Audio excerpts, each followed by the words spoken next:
Get ready with me while I tell you guys a crazy story that happened 2 days ago of this crazy man that is my child's father. I don't know where he gets the fucking audacity, but let's get into it. I went to his house, his mom's house, mind you, because that's where he lives, mind you.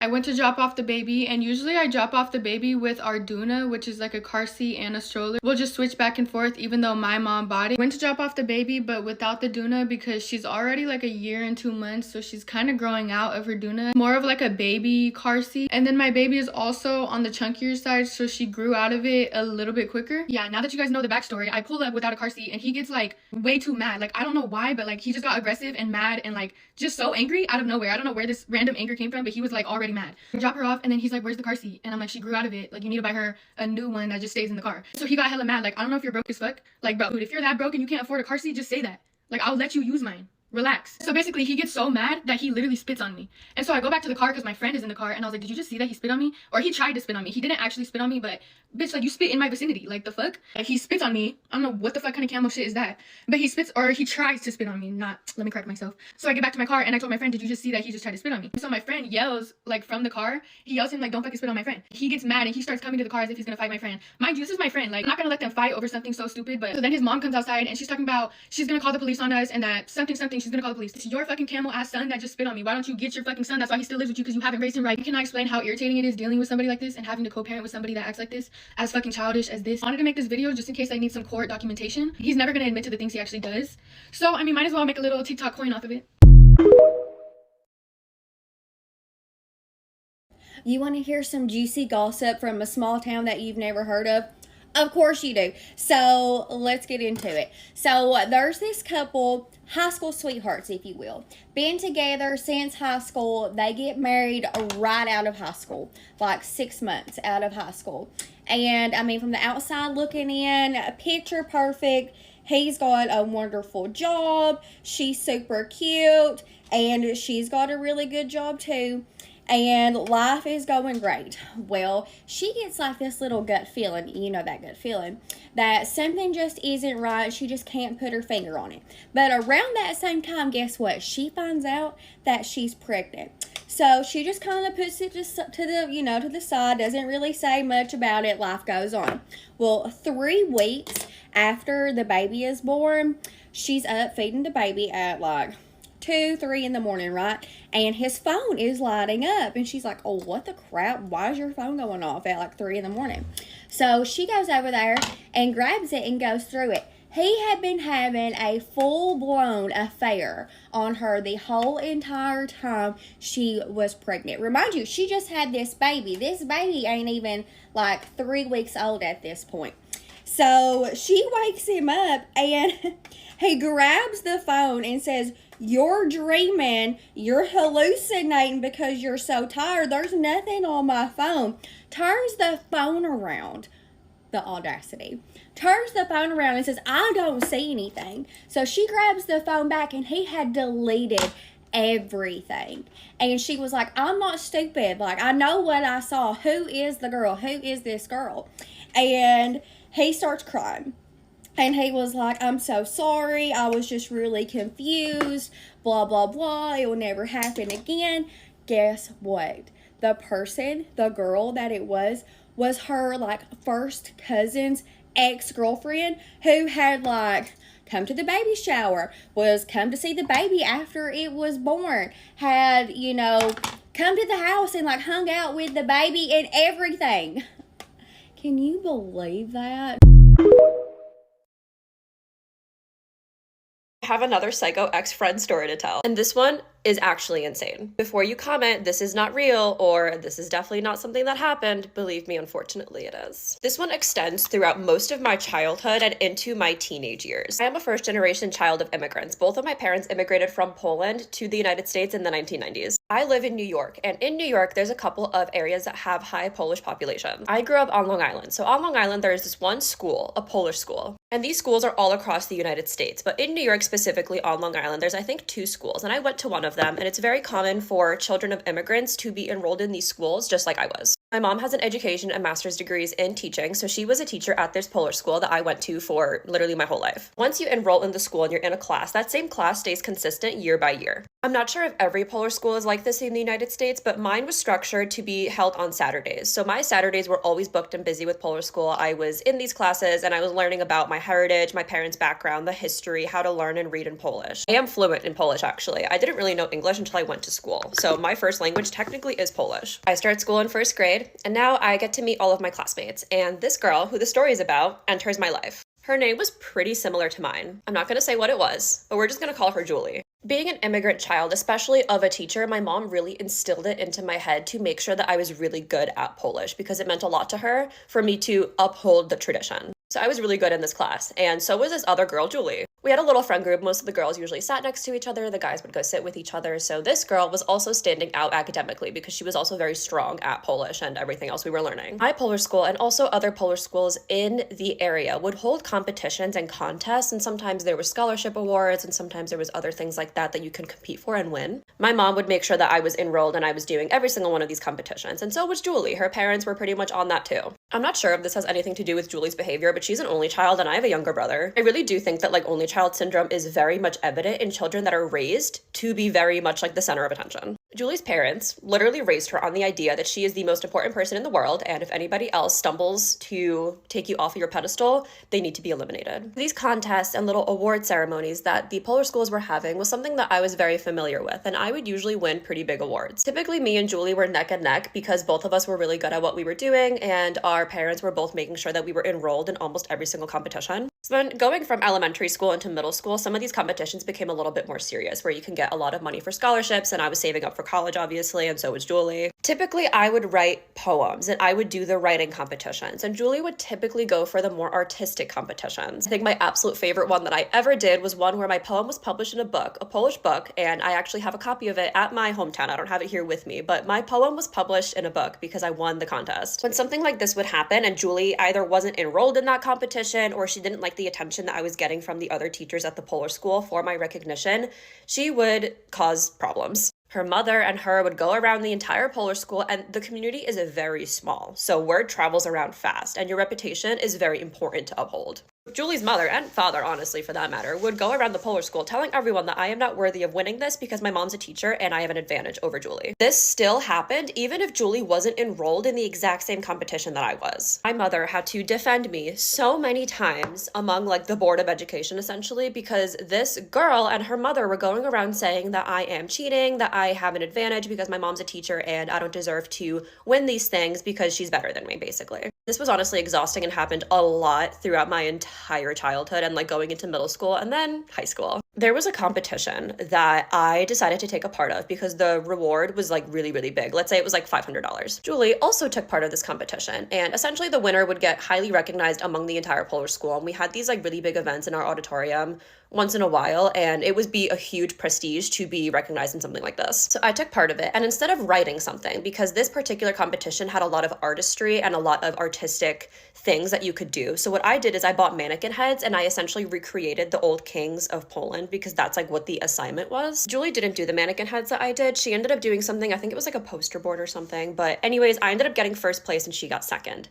And whenever she would get second, especially to me, it was the end of the world. When she got second place, she texted me on Snapchat saying that I have absolutely no right to take away her spotlight because she is known as the artistic one and I'm known as the writer. So I should stick to writing and I should get off her turf. This was just a common occurrence for Julie to say. So like when I would read these messages, I was just like, I actually do not care. There is nowhere in the rule book that it says that I'm not allowed to take part in something. I took part in it and I won. Sorry. This girl and her mother obviously were going around the entire Polish school, tarnishing my reputation, trying to drag down my mother as well. And my mom, when you mess with that woman's reputation, trust me, she's gonna come after you. So every year in New York City, in October, there's a huge Polish Day parade. And it's a tradition among Polish schools to have a beauty pageant where you would be Miss Polonia. My junior year of high school, I competed and I won Miss Polonia. This was the coolest thing ever. I felt so stunning and just so proud to be Polish when I was marching in this parade. The day before I competed for Miss Polonia, Julie wasn't in my pageant. She ended up competing the next year. But for my year, she texted me the day before because I think she could sense that I was competing in the pageant. She texted me asking me if I was competing, and I said yes, and she was kind of throwing a whole fit. She was like, no, like, you can't do this because they're gonna pick you anyways because you're the teacher's daughter. And I was like, that has nothing to do with that. The committee isn't even associated with the polar school. So when I won and I was getting all this attention, this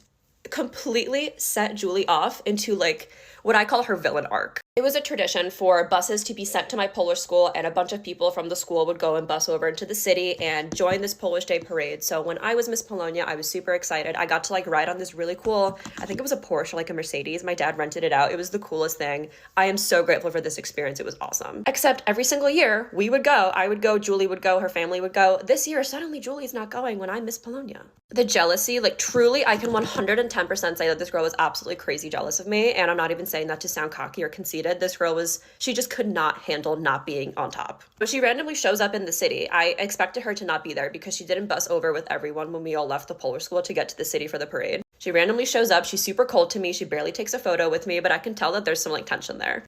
Next year rolls around, and now it's the next Miss Polonia competition, and Julie is enrolled in it. She had tarnished my name so badly for the entire year that I was Miss Polonia that the committee had to sit down with her and tell her that if she does not stop crap talking me or my mother, they will take away her title. Newsflash, she actually ended up winning. She was so prepared for this competition. Like, you could tell the entire year that I was Miss Polonia, she was preparing probably religiously in order to win so that she can take that throne on top. You know what I mean? Here's the craziest thing that she did. And me and my mom actually consulted with a lawyer and almost got an order of protection against her. Junior year of high school, typically, so 11th grade essentially, that is the last year of the Polish school that you can be enrolled in. You take a huge exam, which is equivalent of a New York State Regents exam. So I got this Regents exam credit on my high school transcript. This exam is so difficult to prepare for. It literally took me months to memorize everything because it's such a huge test. Preparing for this exam was no joke. I was so stressed out because this was my junior year of high school. I was dealing with SATs on top of like my Polish school requirement, and I remember studying so hard for this exam. Exam day comes around. We are all lining up to be taken into the exam rooms because this was a verbal and physical exam. I was third in line. Julie was a couple people away, and you would go in the room in threes. And when I was entering the room, Julie cut the entire line just to be in the same room as I was, the same time that I was taking the test. She completely messed up the entire order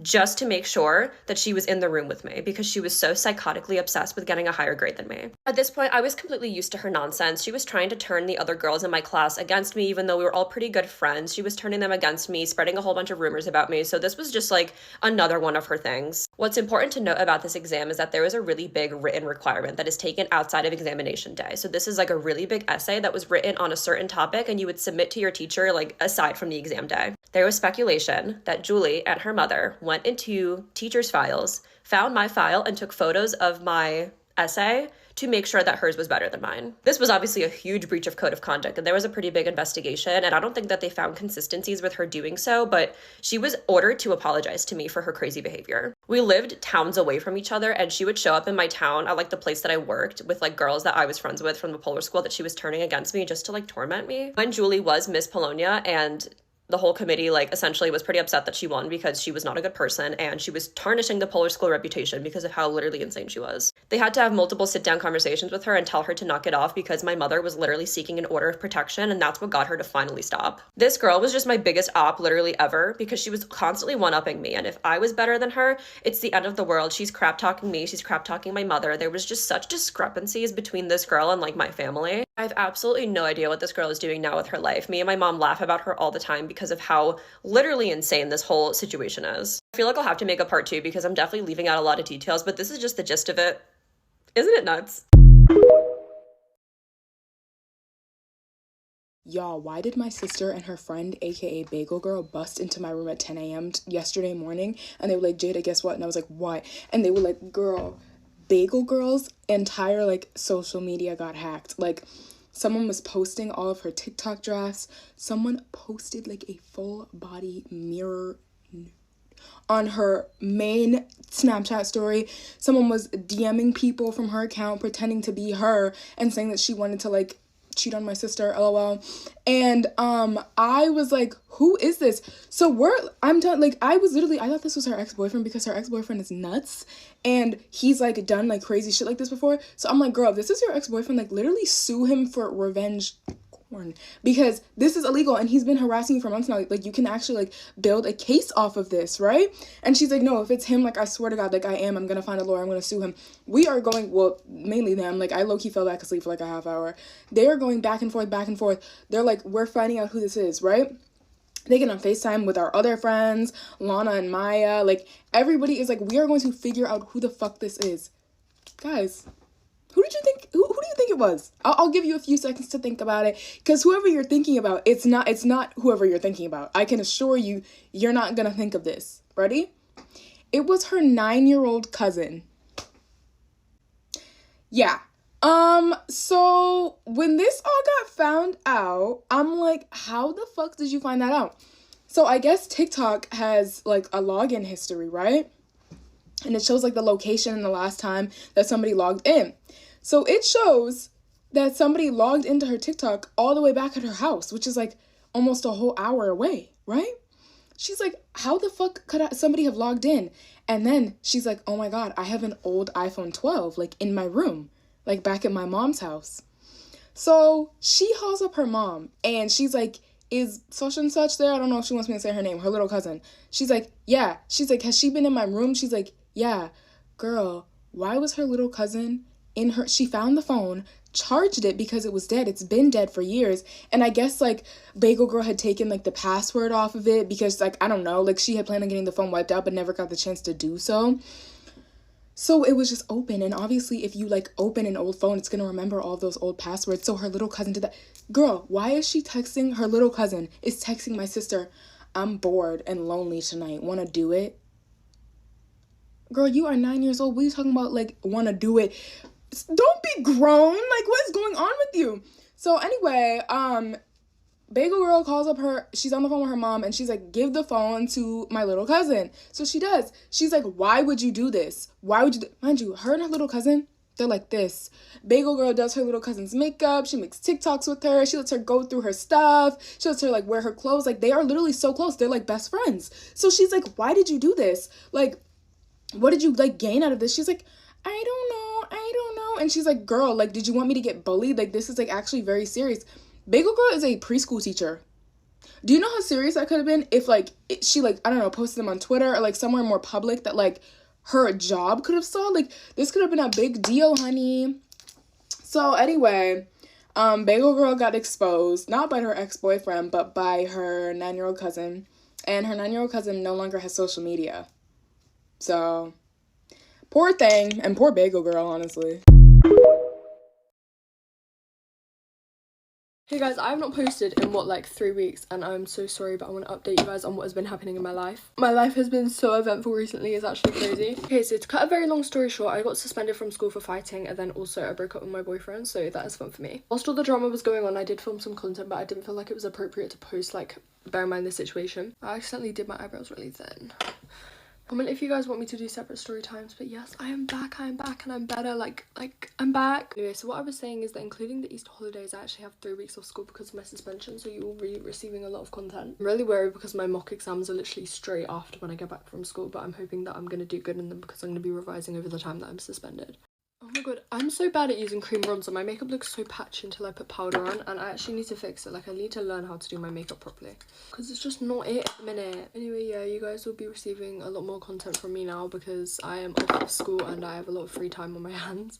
Look at the difference that powder does to my face. It's actually insane. Top tip: if you carve out your eyebrows, put the bronzer that you use under your eyebrows, only on the bottom. It gives you so much more, like, structure. Just a quick, like, disclaimer, in no way am I bragging that I was in a fight. That is not something to be proud of. I have had a few comments going, where have you been? So I just thought I'd let you guys know. So yeah guys, I'm ready. Thank you so much for watching. Bye! Enemies to lovers is not a thing. It never works out, and I know from personal experience. Let me just tell you my story. So there's this guy that I used to work with, and you know what I mean, like, when we first started working together, I didn't know much about him. He kind of reminded me of my ex, so So obviously, because like he reminded me of my ex, I thought he was cute. But we had very different work styles. We also had very big attitudes, very big egos. We worked very differently. So, you know, naturally we just didn't get along. And honestly, nobody really got along with this dude. Nobody really liked him. So that's great. It had genuinely got so bad to the point that we were yelling and screaming at each other and fighting and cussing each other out, like at work, on shift, in front of the employees. It was very, very toxic. And I don't know what it is in me. Maybe I just love a toxic situationship. I love it. I don't know. Something about me just gravitates towards a man or a woman who just treats me like absolute garbage. You know, like in the back of my mind, I kind of knew like it was literally just sexual tension, and like obviously like we did butt heads, but it was sexual tension. Because the 1% of the time that we weren't fighting, we were flirting. It was very like, you know, like subtle, but enough to be like, okay, like I can tell he's like throwing like little signals at me. I'm not stupid. It had literally got to the point where our boss had to sit us down and basically tell us like, hey, if you guys don't get your shit together, like one of you is getting transferred. And low-key, we both knew it wasn't gonna be me. You know, perks of being the favorite. Obviously, like, he doesn't want to get transferred, and like I don't want to lose my little stink even though we may have fought. So we started being extra nice to each other, and you know, I was going through some shit at the time. So I had made the really dumb mistake of hitting up my ex. Like, nothing crazy, I just wanted to like talk and see like how he was doing. Nothing came of it, and this guy like knew about it. Okay, the plan was to go see Mr. 5'3" after like I finished closing, because we both work at Chipotle, and you know, but just separate locations, so we were just gonna meet up, you know. And this guy had knew about that because I was bragging about it all day, because like I'm not gonna lie, I was excited. Okay, I was excited. And this, you know, was the day that he decided to confess his feelings for me. Make a really long story short, like we started seeing each other, and after we started seeing each other, you know, we quickly learned that we just don't mesh. Like, completely different, like, sides of the spectrum. He was a Trump supporter, which was weird because he's Mexican. He was very traditional. He wants a wife that's gonna cook, clean, stay at home for him, stuff like that. I'm like, never gonna be me. And he was, like, low-key racist, low-key homophobic. We weren't, like, you know, getting it on. We were, indeed, arguing. And, yeah, I don't know. That just never worked out. And it's like, we were enemies in the first place for a reason. Like, there's a reason, like, we didn't get along. So, yeah, don't do the enemies to lover thing. I promise you it doesn't work out. You're enemies for a reason. Like...